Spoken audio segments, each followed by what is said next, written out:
आप सभी श्री हरि विष्णु भक्तों को नमस्कार।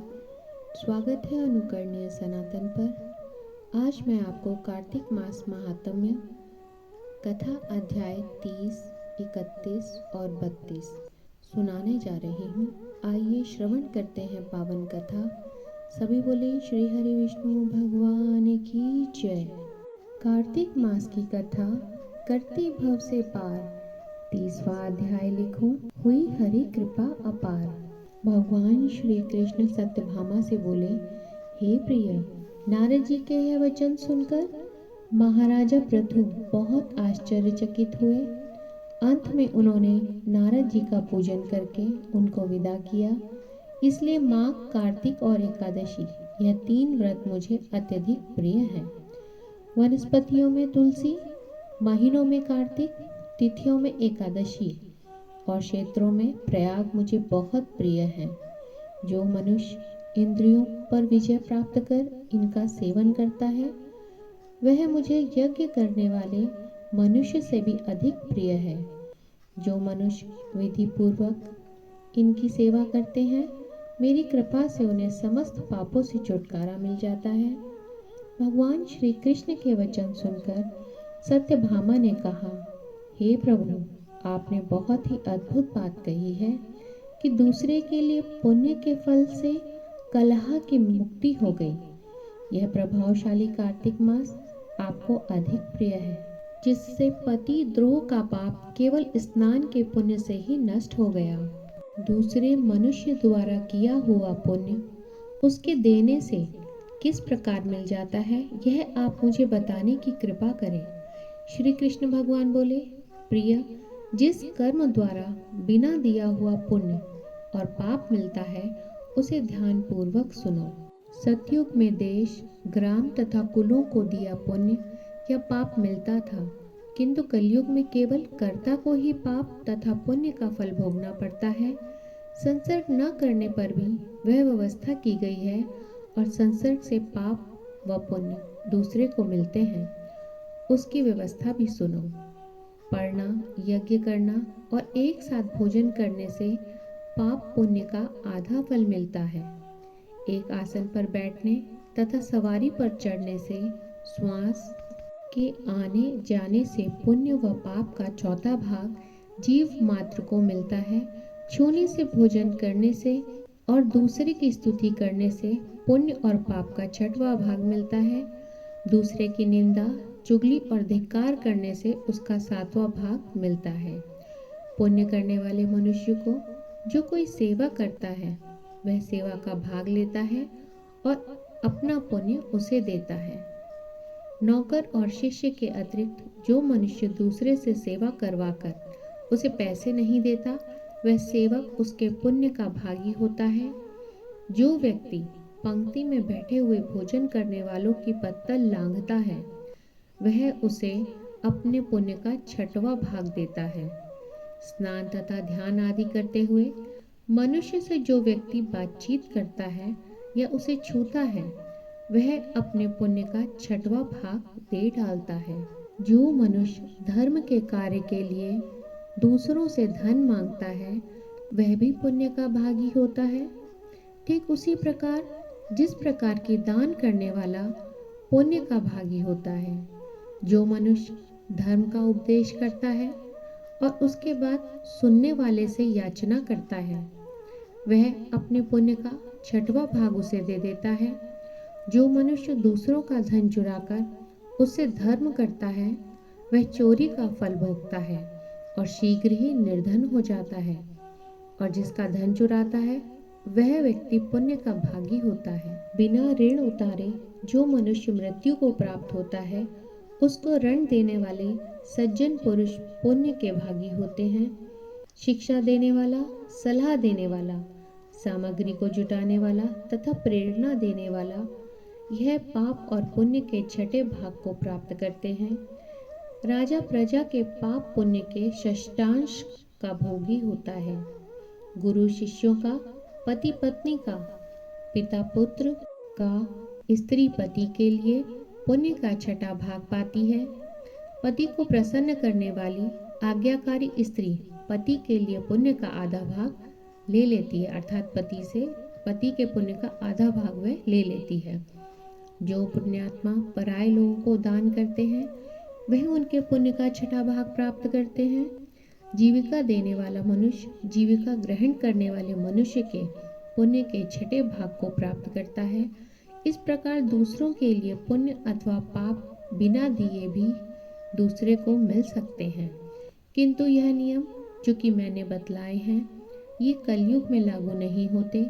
कलयुग में तो एकमात्र कर्ता को ही अपने पाप व पुण्य भोगने पड़ते हैं।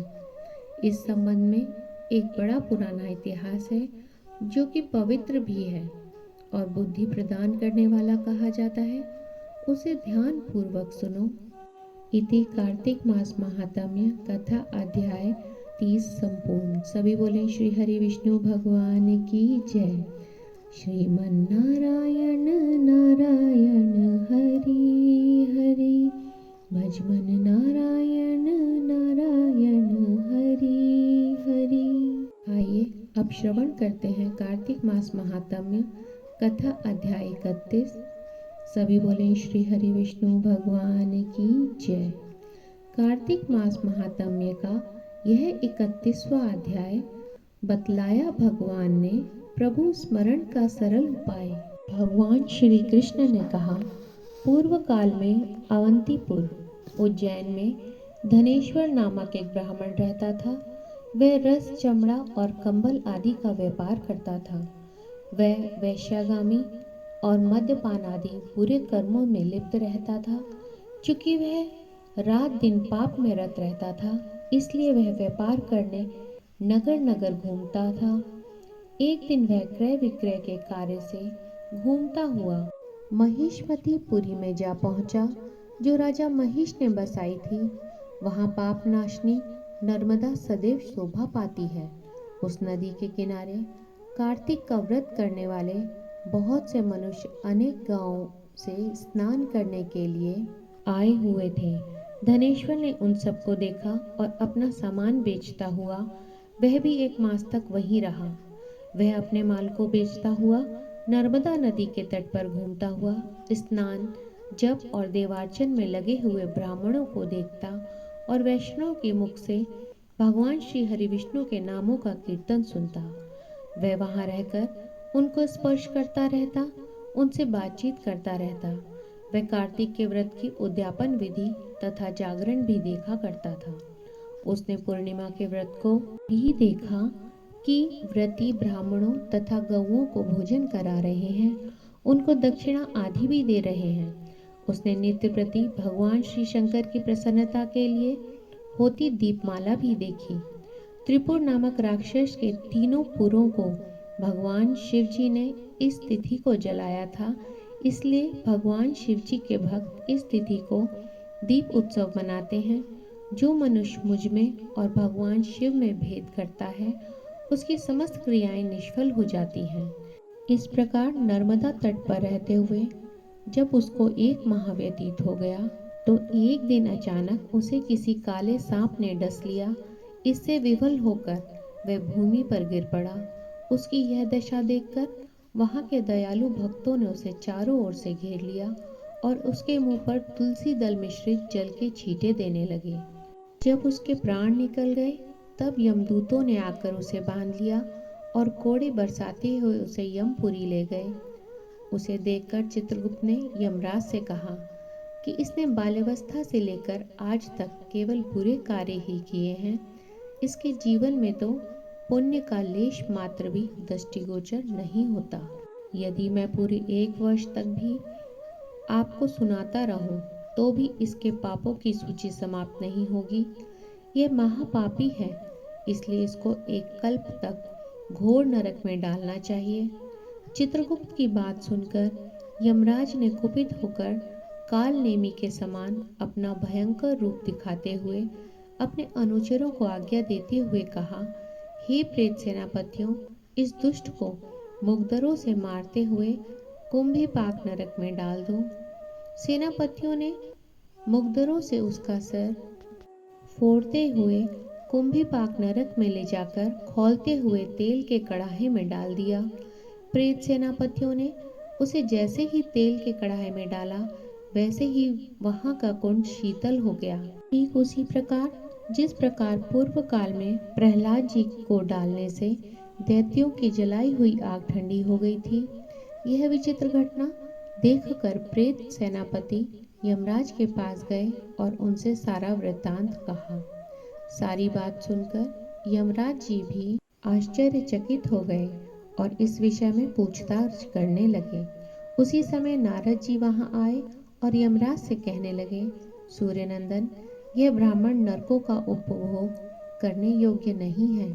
जो मनुष्य पुण्य कर्म करने वाले लोगों का दर्शन, स्पर्श और उनके साथ वार्तालाप करता है, वह उनके पुण्य का 6वां अंश प्राप्त कर लेता है। यह धनेश्वर तो 1 मास तक श्री हरि के कीर्तन व्रत का अनुष्ठान करने वाले असंख्य मनुष्यों के संपर्क में रहा है, अतः यह उन सबके पुण्यांश का भागी हुआ। इसको अनिच्छा से पुण्य प्राप्त हुआ है, इसलिए यह यक्ष की योनि में रहे और पाप भोग के रूप में सब नरक का दर्शन मात्र करके ही यम यातना से मुक्त हो जाए। भगवान श्री कृष्ण जी ने कहा, सत्यभामा, नारद जी के इस प्रकार कहकर चले जाने के पश्चात धनेश्वर को पुण्यात्मा समझते हुए यमराज ने दूतों को उसे नरक दिखाने की आज्ञा दी। इति कार्तिक मास महात्म्य कथा अध्याय 31 संपूर्ण। सभी बोले श्री हरि विष्णु भगवान की जय। श्रीमन नारायण नारायण हरि हरि, भजमन नारायण नारायण हरि हरि। आइए श्रवण करते हैं कार्तिक मास महात्म्य कथा अध्याय 32। मुझे सहारा है तेरा सब जग के पालनहार, कार्तिक मास के महात्म्य का 32वां विस्तार। सभी बोले श्री हरि विष्णु भगवान की जय। भगवान श्री कृष्ण जी ने आगे कहा, हे प्रिय, यमराज की आज्ञा। शिरोधार्य करते हुए प्रेतपति धनेश्वर को नरकों के समीप ले गया और उसे दिखाते हुए कहने लगा, हे धनेश्वर, महान भय देने वाले इन नरकों की ओर दृष्टि डालो। इनमें पापी पुरुष सदैव दूतों द्वारा पकड़े जाते हैं। यह देखो, वह तप्तवाचुक नामक नरक है, जिसमें देह जलाने के कारण पापी विलाप कर रहे हैं। जो मनुष्य भोजन के समय भूखों को भोजन नहीं देता, वह बार बार इस नरक में डाले जाते हैं। वह प्राणी जो गुरु, अग्नि, ब्राह्मण, गौ, वेद और राजा इनको लात मारता है, वह भयंकर नरक अतिशय पापों के करने पर मिलते हैं। आगे देखो, यह दूसरा नरक है, जिसका नाम अंधतामिस्र है। इसमें पापियों को सुई की भांति मुख वाले तमोत नामक कीड़े काट रहे हैं। इस नरक में दूसरों का दिल दुखाने वाले पापी गिराए जाते हैं। यह तीसरा नरक है, जिसका नाम क्रकेय है। इस नरक में पापियों को आरे से चीरा जाता है। यह नरक भी असीमत्रवण आदि भेदों से 6 प्रकार का होता है। इसमें स्त्री तथा पुत्रों के वियोग कराने वाले मनुष्यों को कढ़ाई में पकाया जाता है। 2 प्रियजनों को दूर करने वाले मनुष्य भी असीमत्र नामक नरक में तलवार की धार से काटे जाते हैं और कुछ भेड़ियों के डर से भाग जाते हैं। अब अर्गल नामक यह चौथा नरक देखो। इसमें पापी विभिन्न प्रकार से चिल्लाते हुए इधर उधर भाग रहे हैं। यह नरक भी वध आदि भेदों में से 6 प्रकार का है। अब तुम यह 5वां नरक देखो, जिसका नाम कूट शालमली है।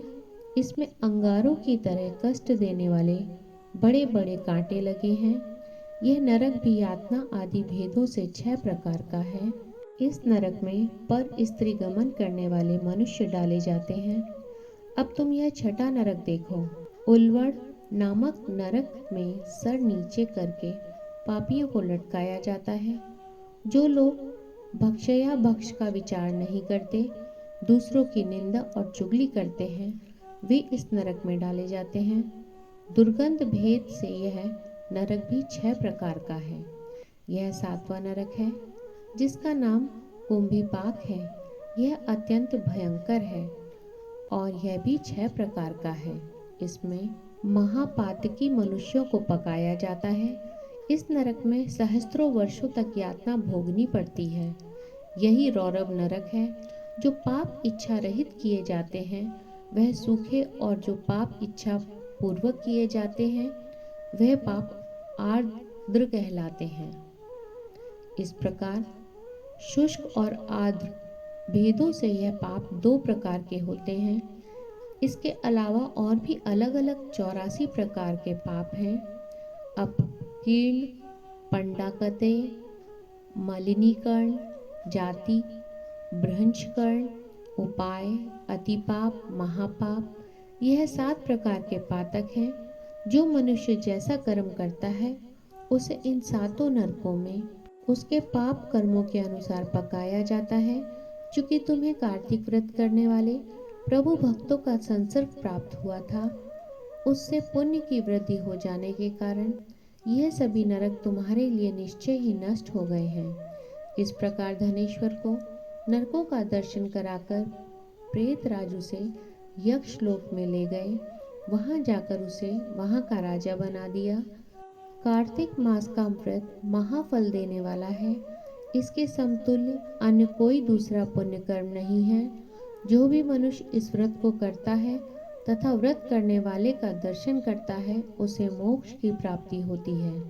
सभी बोले श्री हरि विष्णु भगवान की जय। इति कार्तिक मास महात्म्य कथा अध्याय 32 संपूर्ण। सभी बोले श्री हरि विष्णु भगवान की जय। श्रीमन नारायण नारायण हरि हरि, भज मन नारायण नारायण हरि।